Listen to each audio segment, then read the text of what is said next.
یو ځل بیا مې سلامونه ومنئ کتونکو، وخت مو په خیر. په دې ویډیو کې در سره د جرمني هیواد د بورسونو لپاره DAAD په نوم باندې چې یادېږي فولي فاونډډ وړیا د دولت له طرفه چې اعلانېږي هر کال د سږ کال څیره اعلان شوي دي DAAD په نوم چې یادېږي د هغوی د فورمات څنګه ډکېږي په هغه بورسونو باندې مکمله تفصیلي ویډیو ما جوړه کړې. کتونکو زما چینل کې شته، که چېرته شاټک چینل ته راشئ دلته ما پکې اپلوډ کړې ده او د همدې ویډیو ډسکرپشن بخش کې تاسو ته د هغه ویډیو اچوم چې نور کوم اسنادونه سره په کار کېږي د بورسونو په اړه مکمل تفصیلي ویډیو څنګه ورته نوملیکنه کېږي، څومره وخت نیسي، ټول مې تشریح کړی دي په بله ویډیو کې. د همدې ویډیو په ډسکرپشن کې د هغې ویډیو لینک درته اچوم او هم دلته تاسو ته لینک راځي په دې ځای کې،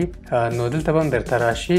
نو په دې ویډیو کې تنها د همدې فورمې مکمله طریقه درته تشریح کوم چې دې ته ګرین فورم هم وایي، DAAD اپلیکیشن فورم هم ورته وایي. دا کوم ځای نه اخیستل کېږي کتونکو؟ لومړی دې ته راځو چې کوم ځای نه باید واخلو، بروزر ته راځي. بروزر کې carju.com د دې سایټ لینک هم زه د ویډیو ډسکرپشن بخش کې درته اچوم. دا مو چې نوشته کو دغه صفحه تاسو ته خلاصېږي په بروزر کې. بیا راځي دلته سکالرشپ بخش ته، دا یو اعلان ده، که کلیک پې وکړئ نو د دې نو امکان چې carju.com ته یو څه پیسې د ګوګل اعلاناتو له طرفه ورشي. دلته یو دقیقه که پکې پاتې شي نو بیرته موږ ځو،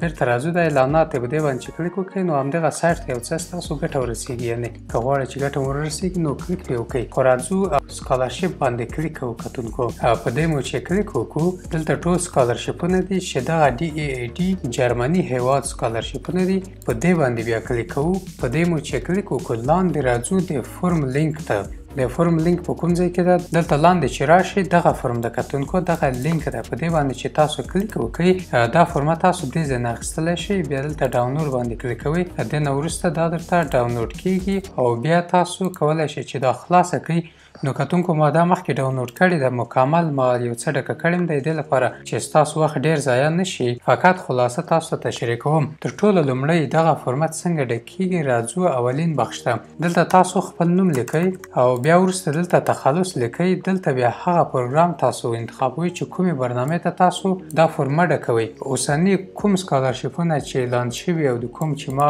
ذکر کړي تشریح کړي هغه ډیولپینګ کنټریز لپاره شپونه یادېږي. نو دغه باید تاسو ټیک مارک کړئ. که کوم بل څه تاسو لرئ هغه باید تاسو ولیکئ یا ټیک مارک کړئ. خو کوم سکالرشپونه DAAD په نوم باندې چې ما درته تشریح کړل هغه دغه دی، باید تاسو دغه ټیک مارک کړئ. دې نه وروسته ستاسو نوم دلته اتومات راځي. دلته بیا تخلص لیکئ، دلته بیا نوم لیکئ. په دې ځای کې خپل جنسیت انتخابوئ. په دې ځای کې تاسو بیچلر ماسټر PhD کوم پروګرام ته نوملیکنه کوئ. تاریخ د زیږیدنې لیکئ، د زیږیدنې ځای لیکئ، هیواد لیکئ. دغه نه وروسته تاسو واده کړی که مو نه ده کړی. که مو واده کړی وي بیا څو اولادونه لرئ د یادونې وړ د دغه بورسونه چې ما مخکې تشریح کړي په هماغه تفصیلي ویډیو کې هغه کې تاسو کولی شئ خپله کورنۍ ټول بوځئ، یعنې سره د مېرمنې اولادونو، ځکه دلته پوښتنه هم شوې ده. دې نه وروسته که واده مې نه وي کړی په دې باندې کلیک کوئ، دلته نان لیکئ. نو که واده مې کړی وي دغه انتخابوئ، دلته خپل اولادونه ذکر کوئ. دلته تاسو په کوم هیواد کې پیدا شوي یاستئ، دلته تاسو اوس په کوم هیواد کې اوسیږئ یا د کوم هیواد یاستئ هغه ذکر کوئ. په دې ځای کې خپل دقیق ادرس نوشته کوئ، دلته ایمیل نوشته کوئ. په دې ځای کې بیا تاسو هغه خپل مکتب چې ویلی وي 12 صنف هغه دلته نوشته کوئ او دلته له کوم کال نه تر کوم کاله تاسو ویلی ده او کوم سبجیکټ تاسو ویلی ده او کوم قسم امتحان تاسو ورکړی. په امتحان کې ستاسو په کوم تاریخ باندې تاسو دغه ډیګري ترلاسه کړې او څو قسم او کوم قسم ریزلټ نتیجه تاسو ترلاسه کړې ده چې 2% نمرې موږ ترلاسه کړې. دې نه وروسته بیا لاندې هغه بل خپل تعلیم یا د یونیورسټي یا پوهنتون تاسو دلته ذکر کوئ چې له کوم تاریخه تر کوم تاریخه په کوم پوهنتون کې کومه رشته تاسو ویلې ده. دویم که لرئ دویم هم تاسو ذکر کوئ. دریم که لرئ دریم هم په همدې تاسو ذکر کوئ له کوم تاریخه تر کوم تاریخه په کوم پوهنتون کې کومه رشته. سمه ده. د مثال په توګه دلته ما لیکلی دي درته کابل یونیورسټي کمپیوټر ساینس د دې تاریخ نه تر دې تاریخه. بیا لاندې راځو دلته کومه برخه تاسو ویلې ده. ما سافټویر ویلې ده. په دې برخه کې ستاسو هغه هایر سبجیکټ میجر سبجیکټ کوم ول هغه تاسو دلته نوشته کوئ په کوم کال کې او هغه کمې فیصدي چې پکې اخیستي هغه سبجیکټونه نوشته کوئ په کوم کال. دې نه وروسته بیا راځئ افیلیټ یونیورسيټي یعنی تاسو په دې پروګرام ته نوملیکنه کوئ تاسو سره کومه یونیورسيټي افیلیټډ و کنه و یعنی تاسو سره همکاري کړې و کنه و که افیلیټډ و خو سید هغه یونیورسيټي تاسو ذکر کوي کنه و تنا not applicable یا not available یا نان نوشته کوي په دې ځای کې مشکل نه لري دلته بیا د ټول تعلیم په اړه تاسو ذکر کوئ لکه تاسو اول مکتب ویلې هغه ذکر کوئ مکتب کومه رشته او د نوښت څو فیصدي مخسته بیا خپل پوهنتون هغه لیسانس ذکر کوئ کوم پروګرام ویلې دغه نوښت څو فیصدي مخسته که چیرته تاسو ډاکټر یا پی ایچ ډي ته نوملیکنه کوئ نو ماستر خپل ماستر پروګرام هم دلته ذکر کوئ او خپل دکتورا هم دلته ذکر کوئ کوم اسنادونه کوم تعلیمي چې تاسو ډیګري یې اخیستي ټول دلته ذکر کوئ دانه دلته هغه آخري سند چې تاسو ترلاسه کړی مخکې له دې چې د ډي ای ډي سکالرشپ ته تاسو نوملیکنه کوئ هغه آخري سند څه و چې تاسو ترلاسه کړو لکه ما بیچلر لیکلی ده بي اس سي کې او دغه کال کې ما ترلاسه کړی که چیرته مې نه و ترلاسه کړی تاسو یعنی اوس هم په جریان کې وي تاریخ ایسته کوئ او ان ای نوشته کوئ د نه وروسته لاندې راځئ په دې ځای کې تاسو اوس کوم پروګرام ته نوملیکنه کوئ لکه مخکې چې ما هغه بله ویډیو کې ذکر کړی دی چې هغه ماستر او پی ایچ ډي او دا ټول ځان ته وخت لري چې تاسو 12 میاشتنۍ ته نوملیکنه کوئ که 40 میاشتنۍ پروګرام ته که 3 کلنۍ پروګرام ته که چیرته تاسو پی ایچ ډي ته نوملیکنه کوئ هغه 3 کلنۍ ده او به ماستر کې چې ده 40 شته 12 شته نو هغه فرق کوي باید تاسو یو پکې ذکر کړئ سمه ده که کوم یو پروګرام ته چې تاسو ذکر کوئ هغه د څو میاشتو لپاره ده هغه میاشتې باید دلته ذکر کړئ د نه وروسته په کوم تاریخ شروع کیږي او کوم تاریخ د دې ډیډلاین ده هغه سکالرشپ ډیډلاین باید د هغه ځای نه تاسو واخلئ بیا دلته ذکر کړئ ډیډلاین او شروع تاریخ یې د نه وروسته لاندې راځئ د نوم ستاسو خپل اتومات نوشته وي په دې ځای کې تاسو کومه پرایورټي لرئ هغه دلته ذکر کوئ که نه لرئ مه ذکر کوئ یعنی کوم پروګرامونه تاسو ویلي دي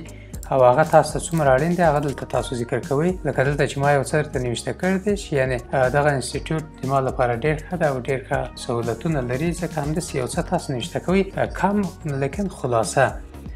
صحیح ده چې هدف ترې واخلي د نه وروسته هغه یونیورسيټي ته چې تاسو پروګرام ته تاسو نوملیکنه کوئ تاسو هغې سره مخکې اړیکه ټینګه کړې که نه که مې ټینګه کړې وي دلته یس باندې کلیک کوئ بیا دلته وضاحت ورکوي چې څنګه تاسو اړیکه ټینګه کړې هغه اسناد ورسره اټچ کوئ یعنې د ایمیل له لارې هغه ایمیل باید اټچ کړئ که مې اړیکه نه وي ورسره ټینګه کړې نو باندې کلیک کوئ عموما که نوي نوملیکنه کوئ نو باندې کلیک کوئ او دې نه وروسته هغه سکالرشپ پروګرام یعنې هغه رشته او یونیورسيټي کوم یو ته تاسو نوملیکنه کوئ هغه باید دلته ذکر کړئ لکه ما چې د مثال توګه لیکلي